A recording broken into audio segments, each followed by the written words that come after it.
Well known prophecy teacher ఈ మాట రాశాడు. దాని చుట్టూ ఇంత పెద్ద గోడ ఉండడానికి దేవుడు మనకిస్తున్నటువంటి ఒక సందేశం, ఒక మెసేజ్ ఏంటంటే that God's city is going to be an exclusive city. అంటే ఆ యొక్క పట్టణము ప్రత్యేకించబడినటువంటి పట్టణం కనుక దాని చుట్టూ దేవుడు ప్రాకారమును కడుతున్నాడు. అండ్ దాంట్లోనికి ఎవరికంటే వారికి యాక్సెస్ ఉండదు.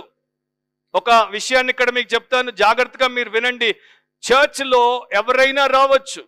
చర్చ్కి ఒక పరిశుద్ధుడు రావచ్చు, ఒక పాపాత్ముడు రావచ్చు, ఒక మరి హంతకుడు రావచ్చు, ఒక తాగుబోతు రావచ్చు.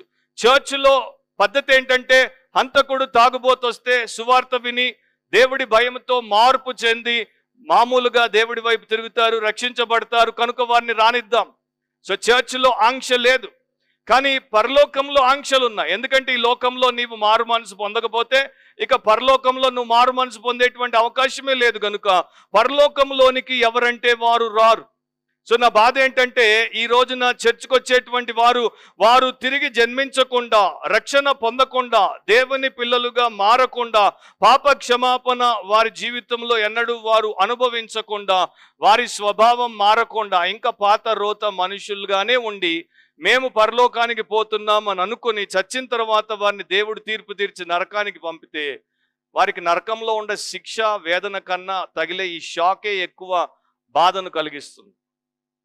కనుక నా ప్రియ సహోదరి సహోదరులారా, ఎవరు పుట్టుక క్రైస్తవులు కారు. చాలా మంది అంటుంటారు మేము క్రిస్టియన్ ఫ్యామిలీలోనే పుట్టాం బ్రదర్. క్రిస్టియన్ ఫ్యామిలీలో పుట్టావు, కానీ క్రిస్టియానిటీలో నువ్వు పుట్టలేవు. అది జరగాలంటే క్రైస్టులో నువ్వు పుట్టాలి. క్రీస్తు నీలో అండ్ నువ్వు క్రీస్తులో తిరిగి జన్మించాలి. దీన్ని తిరిగి జన్మించుట అంటారు, సెకండ్ బర్త్ అని అంటారు. ఫస్ట్ బర్త్తో ఎవడు క్రిస్టియన్ అవ్వడు. క్రిస్టియన్ చర్చ్కి వచ్చినందుకు ఎవడు క్రిస్టియన్ అవ్వడు. మెక్డానల్డ్స్కి నువ్వు వెళ్ళి కూర్చుంటే మెక్డానల్డ్ బర్గర్ అవ్వవు.